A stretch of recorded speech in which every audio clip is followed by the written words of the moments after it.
Hello, Teammate B. Today we are working on our postcard to Charlie. So you'll notice in the stream it says FFA Postcard to Charlie.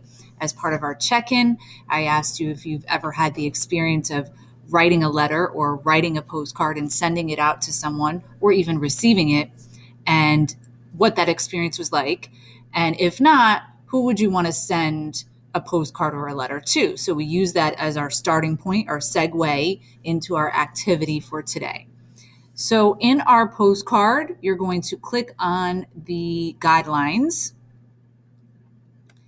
And we talked about how nowadays there are lots of digital ways to communicate with people.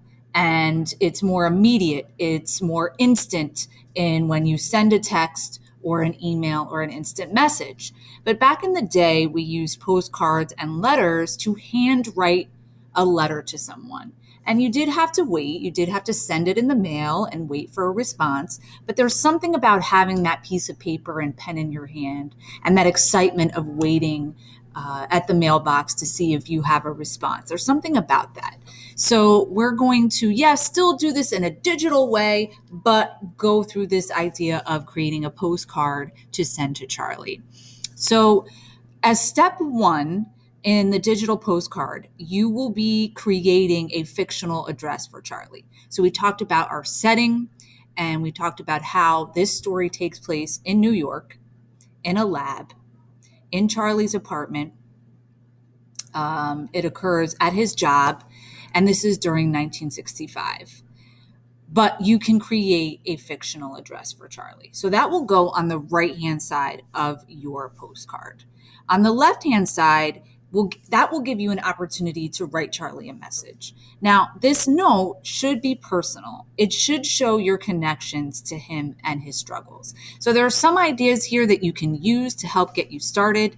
You could even maybe give him some advice, anything you want to share on that level of connecting with Charlie, thinking about what he's been experiencing this far in the story. He really needs that uplifting message.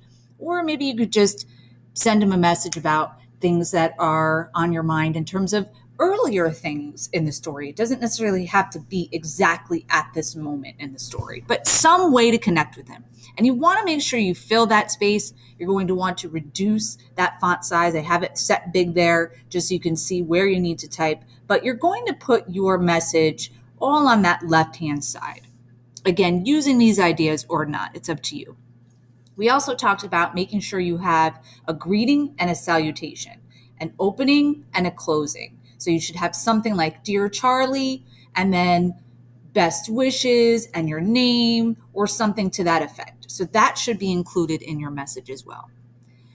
Once you finish the writing portion, you're going to want to create an image. Now here I've set up the idea of the setting of the story. So again, we reviewed what the setting is of our story, but I did say that you could open it up to any part of our story, anything that might be inspirational, anything that might be therapeutic for Charlie. You can be creative in your picture, but it is important that you do have that picture on the other side of the postcard.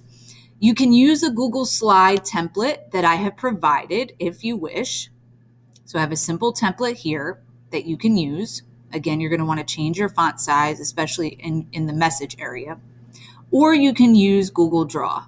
That's entirely up to you, whatever you're more comfortable with, whatever format. But the idea is, again, that you're creating this digital postcard to send to Charlie, send him a message, and see what he may want to hear. What are things that you can offer him? Okay, so if you do have any questions, please feel free to reach out. And I will always, try to get back to you as soon as possible. And I hope you have a good day.